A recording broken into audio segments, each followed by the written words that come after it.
आज की इस वीडियो में हम जानेंगे विश्व में भारतीय जो संस्कृति है उसका प्रचार प्रसार कैसे हुआ है। ये टॉपिक लिया गया है क्लास 7th की न्यू एनसीईआरटी से और इसमें हम ये जानेंगे कि ये जो संस्कृति है वो किस तरह से फली और फूली है विश्व के विभिन्न देशों में।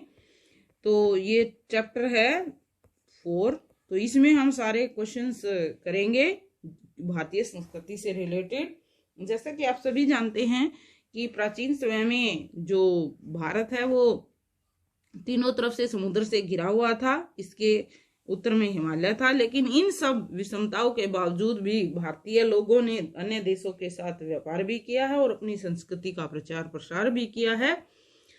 और इसी तरह से दूसरे देशों के विद्वान भी भारत में आए हैं शिक्षा ग्रहण करने के लिए। तो वो अपने साथ यहाँ से यहाँ की संस्कृति लेके गए और इस तरह से भारतीय संस्कृति का विश्व के अन्य देशों में प्रसार हुआ है।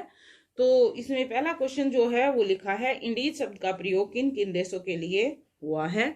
तो पहले जो इंडीज शब्द है वो किसके लिए, वर्तमान जो आज का भारत है उसके लिए, Pakistan, Bangladesh, Myanmar, Nepal, Bhutan, Sri Lanka, Maldives, Thailand, Cambodia, Vietnam, Malaysia और इंडोनेशिया आदि देशों के लिए हुआ है। तो नेक्स्ट लेते हैं, इंडीज जो शब्द है वो कहाँ से लिया गया है। इंडीज शब्द भारत की प्रसिद्ध नदी है सिंधु, ठीक है, उसको इंग्लिश में कहते हैं इंडस। तो वहीं से ये इंडीज शब्द आया है। तो इस क्षेत्र, इस नदी के आसपास के क्षेत्र में रहने वाले देशों के लिए इस वर्ड को यूज किया गया है। भारतीय संस्कृति के प्रसार में किसकी भूमिका रही है। तो भारत की जो संस्कृति फैली और फूली है तो किन ने मुख्य भूमिका निभाई इस प्रसार में। जैसे कि व्यापारी, विदेशी व्यापारी आए हैं व्यापार करने के लिए, तो अपने साथ यहाँ से वो अब भारतीय संस्कृति को लेके गए हैं। विदेशी यात्री भी आए हैं, धर्म प्रचारक, भारत के भी धर्म प्रचारक विदेशों में जाते रहे हैं और विभिन्न देशों से भी भारत में आते रहे हैं। इसी तरह से राजदूत और विद्वानों ने भारतीय संस्कृति का फैलाव किया है संसार भर के विभिन्न देशों में। भारत में प्राचीन काल में संपन्न नगर और विकसित बंदरगाह कौन सी थी। तो प्राचीन काल में संपन्न नगर जो बिल्कुल संपन्न थे, जैसे कि काशी, मथुरा, उज्जैन और पाटलिपुत्र, ये संपन्न नगरों में आते हैं। उसी तरह से बंदरगाह थी कुछ, जैसे कि भृगु, कुछ यहाँ से समुद्री जहाजों से सामान उतारा चढ़ाया जाता था। तो ये विकसित थी, बिल्कुल डेवलप थी। ताम्रलिप्त थी, कावेरीपट्टनम और अरेकुमेडु, ठीक है।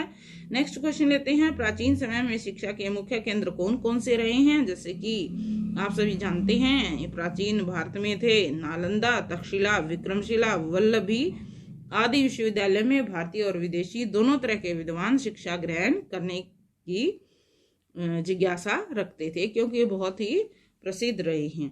किस चीनी यात्री ने अपने यात्रा विवरण में नालंदा और वल्लभी का वर्णन किया है। ये विश्वविद्यालय है, नालंदा और वल्लभी दोनों का ही वर्णन किया है। तो ऐसा कौन सा चीनी यात्री है। तो ये है ह्वेनसांग। विक्रमशिला विश्वविद्यालय का वर्णन किसने किया है। तो ये तिब्बत के प्रसिद्ध विद्वान तारानाथ ने भारतीय ज्ञान का तिब्बत में प्रसार किया है। कौन से दो आचार्य चीन शासक के नियंत्रण पर चीन गए। तो 67 ईस्वी में चीन शासक जो है मिंग ती, उसके नियंत्रण पर कश्यप, मातंग और धर्म रक्षित चीन की यात्रा पे गए हैं। तो कौन से शासक हैं, मिंग ती का नियंत्रण आया है, कश्यप, मातंग और धर्म रक्षित चीन की यात्रा पर। विक्रमशिला विश्वविद्यालय के किस आचार्य ने तिब्बत में बौद्ध धर्म को मजबूत आधार प्रदान किया है। तो ये किया है आचार्य आतिश दीपांकर श्री ज्ञान ने 11वीं सदी में तिब्बत जाकर। नेक्स्ट क्वेश्चन लेते हैं, किस भारतीय शासक के बौद्ध धर्म के प्रचार प्रसार के लिए अपनी पुत्री और पुत्र को श्रीलंका भेजा है। तो ये थे राजा अशोक, उसने अपने पुत्र महेंद्र को और पुत्री संघमित्रा को श्रीलंका में भेजा है बौद्ध धर्म का प्रचार करने के लिए। श्रीलंका में बौद्ध धर्म प्रसिद्ध होने पर वहां किन मठों का निर्माण किया गया। तो वहां किया गया है महाविहार और अभयगिरी। भारत और कंबोडिया में सांस्कृतिक संबंध कैसे घनिष्ठ हुए हैं। तो पहली और दूसरी शताब्दी के मध्य में भारतीय मूल का जो कोंडीय ब्राह्मण है उसने क्या किया, वहां पे कोंडीय राजवंश की स्थापना करके इस तरह से भारत और कंबोडिया के बीच सांस्कृतिक संबंधों को घनिष्ठ किया है। तो इस वीडियो में हम भारत के आसपास के जो पड़ोसी देश हैं जो इंडीज में शामिल हैं उन्हीं में संस्कृति का फैलाव जान रहे हैं। तो नेक्स्ट क्वेश्चन लेते हैं, मौर्य काल में कौन से विदेशी भारत आए हैं।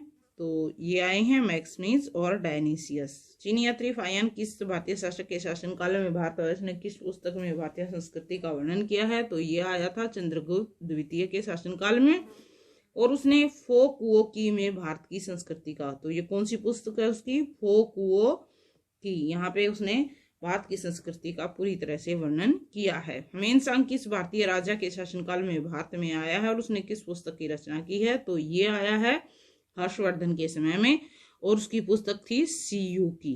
ठीक है, तो इस पुस्तक में उसने भारतीय के बारे में बताया है। दक्षिण पूर्व एशिया को किस नाम से जाना जाता था? तो उस टाइम पे दक्षिण पूर्व एशिया को जाना जाता था स्वर्ण भूमि या स्वर्ण द्वीप के नाम से।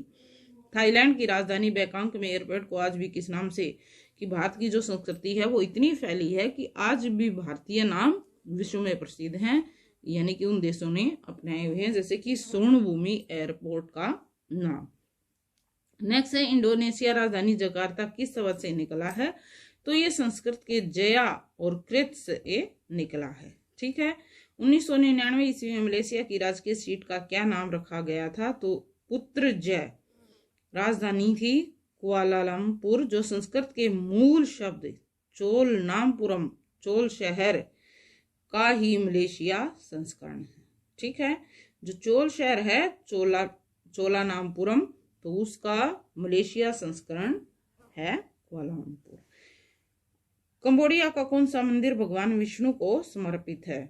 तो अंकोर वाट का विष्णु मंदिर, जो विश्व का सबसे बड़ा मंदिर है, ये जो मंदिर है ये संसार का बड़ा मंदिर है, तो ये विष्णु जी का मंदिर है।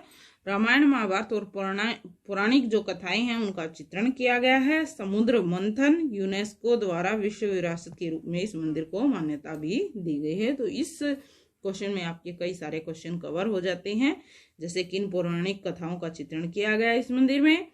तो ये रामायण महाभारत और अन्य पौराणिक, और जैसे कि समुद्र मंथन प्रसिद्ध चित्र है, और इस मंदिर को यूनेस्को ने विश्व विरासत के रूप में मान्यता दी है। नेक्स्ट है अंकोर वाट का विष्णु मंदिर किसने बनवाया था? तो ये बनवाया था 12वीं सदी की शुरुआत में खमेर राजा जो है सूर्यवर्मन ने। ठीक है, अपना राज्य मंदिर बनवाया था, तो उसके रूप में इसको बनवाया था। फिर बाद में ये एक बहुत ही ज्यादा प्रसिद्धि पा गया विष्णु मंदिर के रूप में। विश्व का सबसे बड़ा बौद्ध मंदिर कहाँ पे स्थित है? तो बौद्ध मंदिर की बात करें तो ये इंडोनेशिया के जाओ में बोरोबुदुर मंदिर है, जिसमें महात्मा बुद्ध की लगभग 504 मूर्तियां हैं, और यूनेस्को द्वारा इसे भी विश्व विरासत के रूप में मान्यता दी गई है। नेक्स्ट लेते हैं इंडोनेशिया के जावा में किस मंदिर में हिंदू त्रिमूर्ति है? 3 मूर्तियां हैं हिंदू धर्म में जिनको प्रमुखता दी गई है। ये है परमबनन मंदिर। यहाँ हिंदू त्रिमूर्ति जैसे कि ब्रह्मा विष्णु और शिव की मूर्तियां हैं। तो इस वीडियो में इस टॉपिक से रिलेटेड इतने ही क्वेश्चंस। रिमेनिंग क्वेश्चन हम नेक्स्ट वीडियो में जानेंगे।